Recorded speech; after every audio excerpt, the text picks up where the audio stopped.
245 didn't seem like a big target, but then New Zealand made a meal of it right at the end, but then going across the line, winning that game with 17 balls to spare, but only had 2 wickets in hand. You're watching ESPNcricinfo Matchday. I'm Nikhil Naz, and what that win has done is taken New Zealand right on top of the points table. That's the scorecard for you at the moment. As you can see, Shakib Ul Hasan, the one contributing with 64 with the bat for Bangladesh.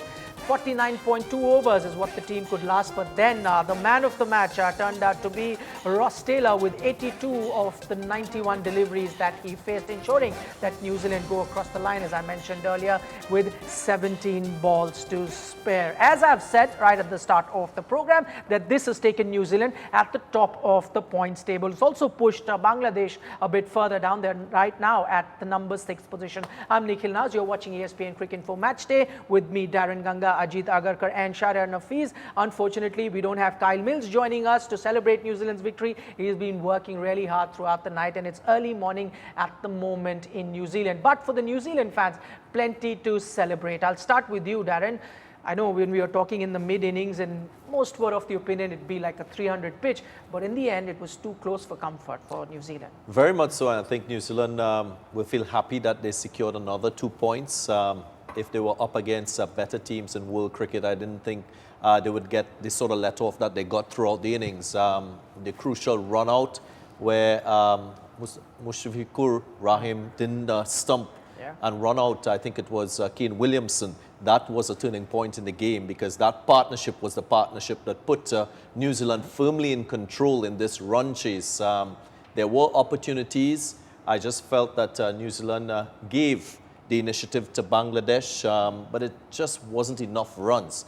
Maybe a better fielding side, maybe a better bowling side. What was strange to me was the use of Nafees in terms of how he used him. He bowled a 5th over, and then he was introduced, I think, in the 25th over when that partnership between Ross Taylor and Kane Williamson was going. I mean, this is a bowler who picked up 3 wickets in the last game, and you expected him to have some sort of impact. And if you give a fast bowler just 1 over within the first 20 overs, you're not really sending the right message to him if he has to make an impact with the ball. So those are little things that they can probably look back on and reflect. Plenty of talking points as far as how the Bangladesh team went about in the fielders.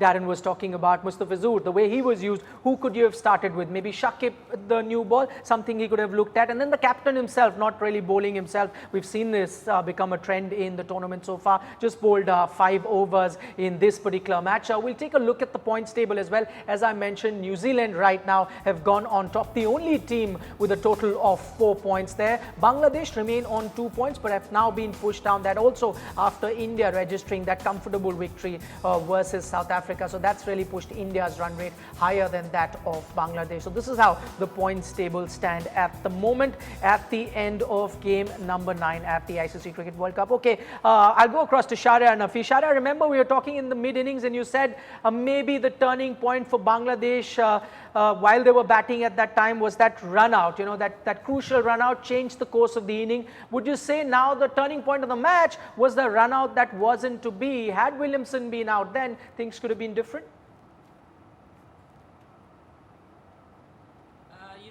When you are looking at a match like this, the close match, very attention to detail comes into play, and most probably yes, that missed opportunity of Ross Taylor might cost the game for Bangladesh.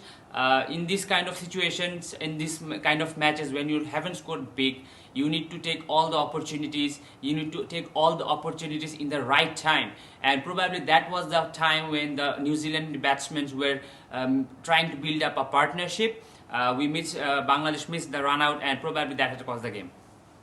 Okay, and Shahriar, because this point that Daren made, were you also surprised the way the captain used Mustafizur? He clearly is one of your strike bowlers, and then when you are really searching for wickets, he wasn't used. I think in the first 20 overs, we just saw him bowl barely 2 overs. What I believe is, at one stage, New Zealand were cruising, and Bangladesh didn't have any clue to put in front of them. But suddenly, when the spinners come into play and they were taking the wickets, probably the captain were in dilemma where he was thinking that whether he is going to use the other spinners or the fast bowler. Probably this is the only reason why Nafees was not bowled. But I totally agree with Daren that Nafees is a key bowler, and you need to use him, and you need to use him very smartly. Probably he could have been used better, but the spinners did the job well. So only Mashrafi can answer the question. But again, what I want to say is, in this kind of matches, when the match is so close, very small point will come through, and probably Bangladesh will work on that and improve in the next match. Okay, we're celebrating New Zealand's victory, but you also have to be a bit critical about the way they approach this thing. I mean, at one point, it could have easily gone out of their hands. Yeah, strange sort of chase. I mean, for some reason, it looked like they wanted to finish it by the 40th over.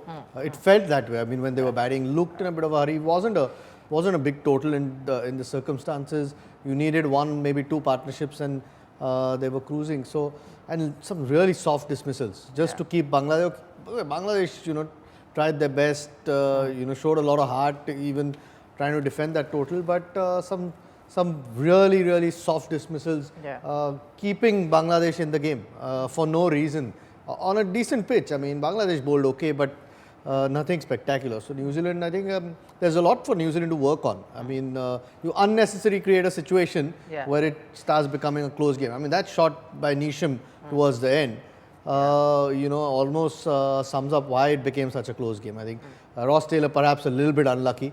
Good catch down the leg, but apart from that, nothing to talk about the dismissals. Not very few good, if any, balls that have got New Zealand batsmen out. So strange chase. Should have done it a lot more comfortably. Thank God for the all-rounders. Sometimes we question those team selections for New Zealand. Would you rather have a pure bowler, or would you go in with an all-rounder? Because at one point, 218 for 7. If you didn't have those all-rounders who chipped in, of course, casual shots. But if they didn't chip in, it could have very well been a losing end for the New Zealand team. That's the direction that the game is going. If you look at most players now, they're not one-dimensional players. They're two- and three-dimensional players. Players who can bat, who can bowl, who are excellent in the field, and it helps when you have that sort of depth and skill with your batting order. You can always pull yourself out of trouble. But I want to just say that it's very early in the competition and the World Cup for New Zealand. You would find many teams having these sort of approaches and these sort of results, and departments of the game might not be to the standard that you expect. There's still time for them to get into groove. New Zealand, again, I think in terms of the quality of this team, you expected them to beat Bangladesh with a good game, to be a little more clinical than we've seen. But I feel they'll walk away from this encounter feeling very comfortable that they've secured 2 points, and you will see improvements in all departments of their game. Right, one final comment, Ajit, from you. Just looking at how this game really panned out, had Bangladesh had another regular bowler, and I'm referring now to Mashrafi Murtaza. We've seen it now 2 games in a row where he's really not bowling his quota of overs. Yeah, that's got to be a question mark. I know he's leading the team well, but as a leader, you want to perform as well, and at the moment he's not shown. I know it's just 2 games. I think the Bangladesh will expect better performances from him as a player as well. All right, things that Bangladesh can ponder over at the moment, but nothing really to panic. They had that win in the first game that they played versus South Africa, gave a good account of themselves in this game, but ended up on the losing side. Unfortunately, that's all the time that we have for you. You're watching ESPN Cricinfo Match Day.